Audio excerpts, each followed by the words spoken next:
இன்னைக்கு ரொம்ப முக்கியமான நாள். என்னன்னா, தூய்மை பணியாளர்கள் போராட்டம் நடத்துனாங்கல்ல. ம். ஆகஸ்ட் 1ஆம் தேதியில இருந்து ரிப்பன் பில்டிங் முன்னாடி. ஆமாமா. பணி நிரந்தரம் வேணும். தனியார் மையத்த வந்து கொண்டு வரக்கூடாது. ஆமா. நீங்க ஸ்பாட்ல இருந்து நெறைய ஆமா. வீடியோஸ் அப்ப போட்டீங்க. அப்போ வந்து என்னன்னா, அந்த போராட்டத்தோட 100வது நாள் வந்து இன்னைக்கு தான். இன்னைக்கு. ஸோ இந்த 100வது நாள் அப்படிங்கிறதுனால, அந்த போராட்டத்த பெரிய அளவுல பண்றதுக்கு அவங்க வாய்ப்பு இருக்குன்னு சொல்லிட்டு, ம். காலையிலேயே பார்த்தீங்கன்னா, ரிப்பன் பில்டிங்ல ஒரு 100க்கணக்கான போலீஸார குவிச்சுட்டாங்க. பஸ் எல்லாம் கைது பண்றதுக்கெல்லாம் ரெடியா வச்சுட்டாங்க.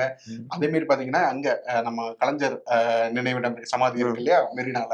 ஸோ அங்கேயுமே வந்து அங்க வர்றவங்கள எல்லாம் கணக்கெடுத்து அவங்க பேரு என்னன்னு ம். எழுதி, ம். அந்த மாரி குறிப்பெடுத்து தான் வந்து அங்க வர்றவங்கள வந்து உள்ளேயே வந்து அனுப்புறாங்க. ஸோ அந்த அளவுக்கு வந்து ரொம்ப ஜாக்கிரதையா தூய்மை பணியாளர்கள் எங்கேயும் போராடிறக்கூடாது அப்படிங்கிறதுல வந்து இவங்க வந்து உறுதியா இருக்கிறாங்க.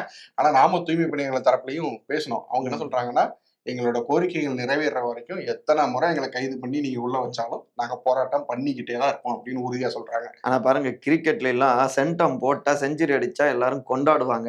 இங்க பாருங்க போராட்டம் ம். 100வது நாள் போயிட்டு இருக்கு. இன்னும் பிரச்சனை தீர்ந்த பாடு இல்ல.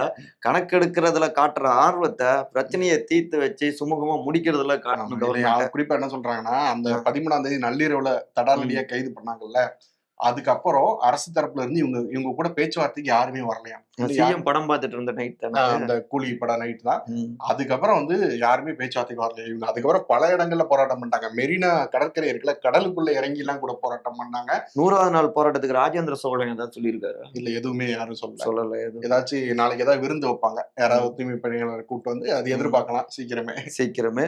முதல்ல அவங்களுடைய பிரச்சனைகள் தீரணும் அப்படிங்கிறது தான் எல்லோருடைய எதிர்பார்ப்பாவும் இருக்கு.